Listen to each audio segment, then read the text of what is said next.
বর্ষা মৌসুম এখনো পুরোপুরি শুরু না হলেও দেশে মশাবাহিত রোগ ডেঙ্গুর প্রাদুর্ভাব উদ্বেগজনক হারে বাড়ছে। সিটি কর্পোরেশন বলছে, আগাম সতর্কতার অংশ হিসেবে বিভিন্ন এলাকায় মশক নিধন অভিযান চলছে। তবে জনসাধারণকে সচেতন হতে হবে প্রথমে, তাহলেই ডেঙ্গু মোকাবেলা করা সম্ভব। বিস্তারিত ফারিয়া আক্তারের রিপোর্টে। প্রতি বছর বর্ষা মৌসুমের শুরুতেই ডেঙ্গুর প্রকোপ বাড়তে থাকে। বিশেষ করে মে জুন মাসে রোদ বৃষ্টির সম্ভাবনা যত বেশি থাকে, এডিস মশার ঘনত্ব তত বেশি বৃদ্ধি পাওয়ার শঙ্কা থাকে। তবে এবছর এপ্রিল থেকেই বৃষ্টি হচ্ছে। বৃষ্টির জমে থাকা পানি ও আবহাওয়ার কারণে মশা দ্রুত বিস্তারের পরিবেশ তৈরি হচ্ছে। বিশেষজ্ঞরা বলছেন, বর্ষা মৌসুমের আগেই এই পরিস্থিতি অস্বাভাবিক এবং চিন্তার বিষয়। আমাদের ক্লাইমেট চেঞ্জের কারণে কিন্তু কি হচ্ছে, আমাদের যখন বৃষ্টিপাত হওয়ার তখন হচ্ছে না, আবার যখন হওয়ার কথা না তখন হচ্ছে। এবং আমাদের দেশের যে পরিস্থিতি, যে অবস্থা, পানি জমে থাকার জায়গা প্রচুর, এবং কনস্ট্রাকশন থেকে শুরু করে এবং বিভিন্ন রকমের যে আমরা আবর্জনা ফেলছি, সেই আবর্জনাগুলো, কন্টেনারগুলো বৃষ্টি হলেই এগুলোতে পানি জমে। তো যখনই পানি জমে, তার মানে হলো ওই জায়গাগুলো হয়তো ওই ইয়ের জন্য, এডিস মশার জন্য উপযুক্ত স্থান ডিম পাড়ার জন্য, অর্থাৎ আইডিয়াল ব্রিডিং হ্যাবিটেট যেটাকে বলা হচ্ছে। তো আইডিয়াল ব্রিডিং হ্যাবিটেট যদি পায়, তারা তো করবেই, বেশি ডিম পারবেই এবং মশার সংখ্যা বেশি হবেই। আর মশার সংখ্যা যদি বেশি হয়, তাহলে তো ডেঙ্গু ফিভার হওয়ার প্রবণতা অনেক বেশি বাড়ার সম্ভাবনা আছে। মশার উপদ্রব বেড়েছে রাজধানী মোহাম্মদপুর, ঝিগাতলা, হাজারীবাগ সহ বিভিন্ন এলাকায়। সিটি কর্পোরেশনের মশার ঔষধ দিলেও মশার যন্ত্রণায় অতিষ্ঠ নগরবাসী। এমনি যে মশা এরকম কাছে হালান লাগে, এত মশা এখানে অনেক মশার জন্য সন্ধ্যাবেলা বসা যায় না।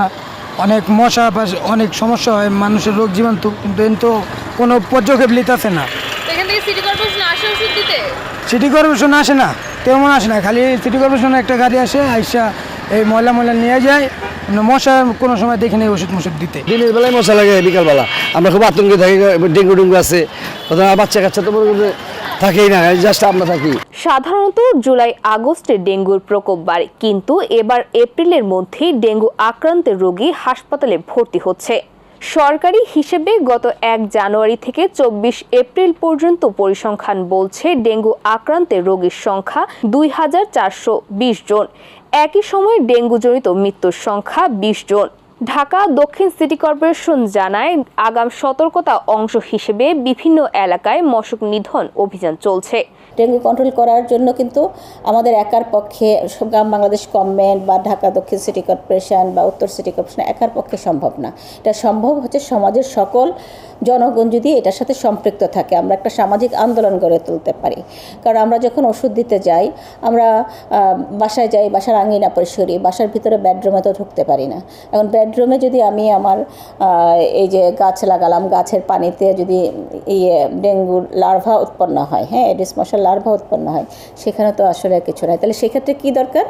আমি নিজে সচেতন হওয়া এবং আমার আশেপাশে সবাইকে সচেতন করা। এখন একটা কথা বলা যায় যে সেই 2000 সাল থেকে ডেঙ্গু হচ্ছে, তাহলে কি সবাই সচেতন হয় নাই? আমরা এত কি সচেতনতা করলাম? আমি বলবো সবাই সচেতন হয়েছে, কিন্তু একটা কথা আছে না, আমরা ক্যাপ স্টাডি করি, আমরা নলেজ পেয়েছি, হ্যাঁ, আমাদের অ্যাটিটিউড নাই, আমি এই কাজটা করব, আমাদের প্র্যাকটিস নাই, এটাই হচ্ছে সমস্যা। ডেঙ্গু পরিস্থিতি খারাপ হওয়ার আগেই প্রতিরোধমূলক ব্যবস্থা নেওয়া জরুরি। সচেতনতা ও সমন্বিত উদ্যোগই পারে এ সংকট মোকাবেলা করতে।